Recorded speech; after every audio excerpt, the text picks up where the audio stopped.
ஓரணியில் தமிழ்நாடு யார் செய்யறாங்க? நம்மளுடைய முதலமைச்சர். முதலமைச்சருக்கு வேற வேலையே இல்லை.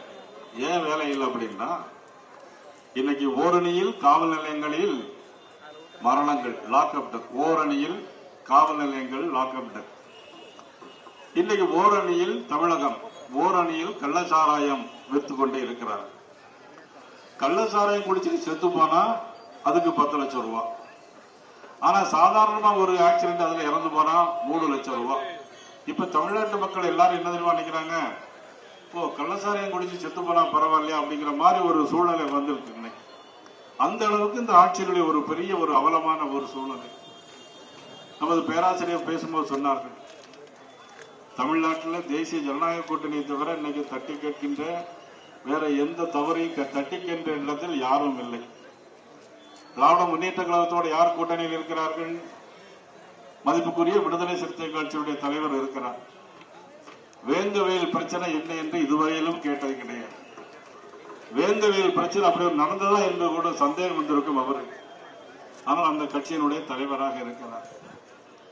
ஆனால் கம்யூனிஸ்ட் கட்சி மட்டும் பரவாயில்ல. ஒருத்தர் ஊடைய சத்தம் போட்டிருக்கிறார், சட்டம் ஒழுங்கு சரியில்லைன்னு சொல்லிட்டு இடது கம்யூனிஸ்ட் முத்தரசன் அவர்கள் கேட்கிறார்கள். அவர்களுக்கு எனது பாராட்டுகளை நான் தெரிவித்துக் கொள்கிறேன். ஏன்னா ஒரு கூட்டணியில் இருந்து கொண்டு தவறு நடக்கும் போது தட்டி கேட்கிறார் என்று சொன்னால் அது ஒரு நல்ல விஷயமாகத்தான் இருக்கிறது. அதே நேரத்தில் காங்கிரஸ் கட்சி என்ற ஒரு கட்சி தமிழ்நாட்டில் இருக்கிறதா இல்லை என்று யாருக்குமே தெரியாது. ஏன்னு கேட்டீங்கன்னா, எந்த விஷயத்தை அவர்கள் கையில் எடுக்கிறதில்லை. காவல் நிலைய மரணங்களாக இருந்தாலும் சரி, கள்ளச்சாராய பிரச்சனைகளாக இருந்தாலும் சரி, எந்த பிரச்சனையாக இருந்தாலும் சரி, அவர்களுக்கு என்ன நடப்பது என்றே அவர்களுக்கு தெரியவில்லை. கேட்டால் கூட்டணியில் இருக்கிறார்கள். நான் இன்றைக்கு மதுரையிலிருந்து சொல்லிக் கொள்கிறேன், உறுதியாக சொல்லிக் கொள்ளும், 2026 பொது தேர்தலில் திராவிட முன்னேற்ற கழகமுடைய கூட்டணியும் நிச்சயமாக வீட்டுக்கு அனுப்பப்படும். அதற்கான ஆர்ப்பாட்டத்தின் அச்சாரம் தான் இந்த மதுரை மண். மதுரையை சுத்தி சுத்தி தான் இன்னைக்கு எல்லாமே நடந்து கொண்டிருக்கிறது. மதுரை எப்பொழுதுமே ராசியான நகரம் நமக்கு. அமித்ஷா அவர்கள் வந்தார்கள், கூட்டம் அமோகமாக இருந்தது. அற்புதமான பேச்சு. முதலிலேதான் முருக பக்தர்கள் மாநாடு நடைபெற்றது. அற்புதமான பேச்சு, அற்புதமான பேச்சு. திருப்பரங்குன்றத்திலே ஒரு பிரச்சனை ஏற்பட்டது. எல்லாரும் ஒரு படம் பார்த்திருப்பீங்க, 23ஆம் புலிகேசின்னு ஒரு படம் பார்த்திருப்பீங்க, எல்லாரும் தெரியும். அதுல பாத்தீங்கன்னா ஒரு புறாவை தூது அனுப்புவோம் அந்த அரசர் வடிவேல்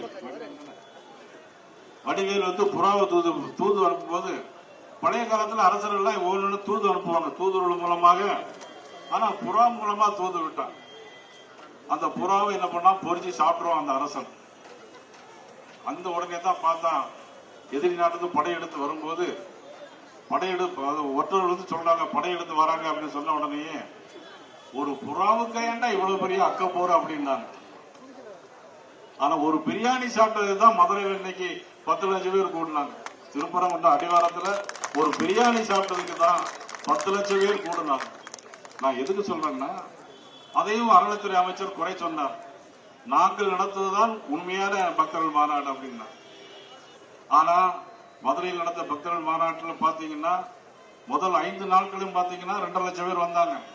கடைசி நாள் பாத்தீங்கன்னா 5 லட்சம் பேர் வந்தாங்க. ஆனா கூட்டம் அமைதியாக நடந்தது, அற்புதமாக நடந்தது.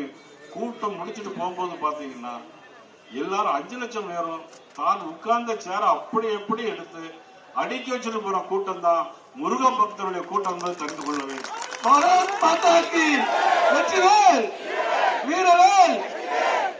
இதை விட மத்த கட்சி கூட்டம்னா என்ன நடந்திருக்கும்? பத்திரிகைகள் எல்லாம் பார்த்திருப்பீங்க. எல்லாம் டாஸ்மாக்ல கூட்டமா நிற்கும். ஆனா அன்னைக்கு டாஸ்மாக்ல ஒரு கூட்டம் கூட கிடையாது, ஒரே பாட்டில்களா கிடக்கும் மத்த கட்சி கூட்டம்னா. ஆனா இன்னைக்கு முருக பக்தர்கள் மாநாட்டில் 5 லட்சம் பேர் எப்படி வந்தாங்க, எப்படி போனாங்க, எதுல கஷ்டம் யாருக்குமே தெரியாது. எல்லாமே முருகர் பார்த்துக்கிட்டார். 2026 தேர்தலையும் முருகர் பார்த்துக்கிடுவார், சூரசம்ஸ்காரம் பண்ணுவார்.